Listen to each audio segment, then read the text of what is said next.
ದೇಶದಾದ್ಯಂತ ಬಾಂಬ್ ಸ್ಫೋಟಕ್ಕೆ ಸಂಚು ತಪ್ಪಿದ ಅನಾಹುತ. ಜಮ್ಮು ಕಾಶ್ಮೀರ ಪೊಲೀಸರಿಂದ ಅತಿದೊಡ್ಡ ಆಪರೇಷನ್ ಇದು.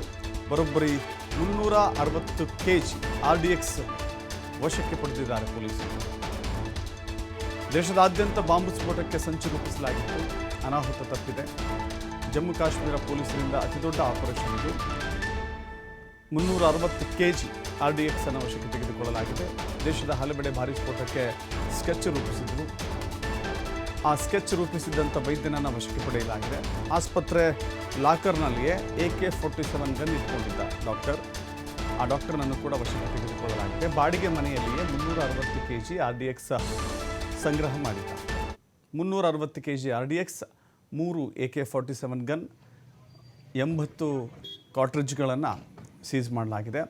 ಹರಿಯಾಣದ ಫರೀದಾಬಾದ್ನ ಮನೆಯಲ್ಲಿಯೇ ಈ RDX ಅನ್ನು ವಶಕ್ಕೆ ತೆಗೆದುಕೊಳ್ಳಲಾಗಿದೆ.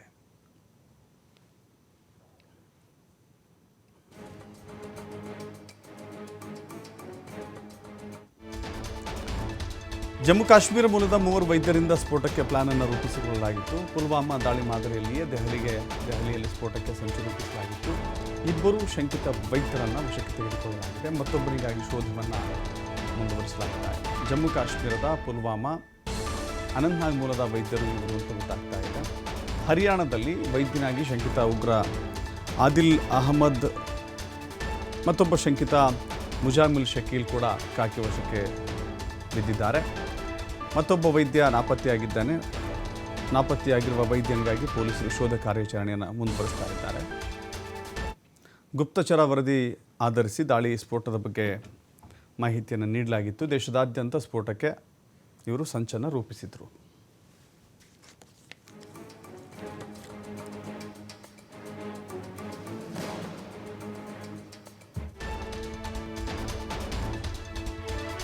ಹರಿಯಾಣದಲ್ಲಿ ಬಾಡಿಗೆ ಮನೆ ಮಾಡಿ RDX ಅನ್ನು ಸಂಗ್ರಹ ಮಾಡಿದ್ರು. ಸ್ಫೋಟಕಗಳನ್ನು ವಶಕ್ಕೆ ಪಡೆದು ಮತ್ತಷ್ಟು ಶೋಧ ಕಾರ್ಯಾಚರಣೆಯನ್ನು ಮಾಡಿದ್ರು. ಜೈಷ್-ಎ-ಮೊಹಮ್ಮದ್ ಸಂಘಟನೆಯ ಸದಸ್ಯರಾಗಿದ್ದರು ಶಂಕಿತರು. ಇದು ಬಹುದೊಡ್ಡ ಸಂಚು ವಿಫಲವಾಗಿದೆ.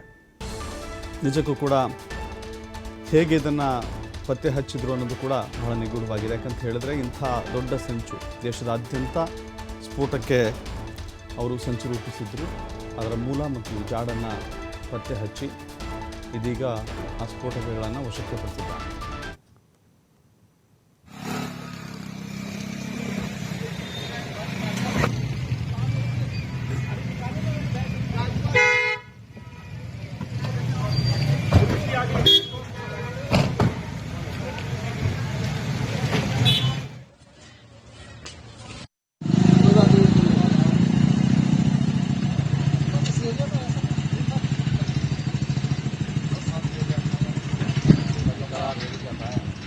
Mm-hmm.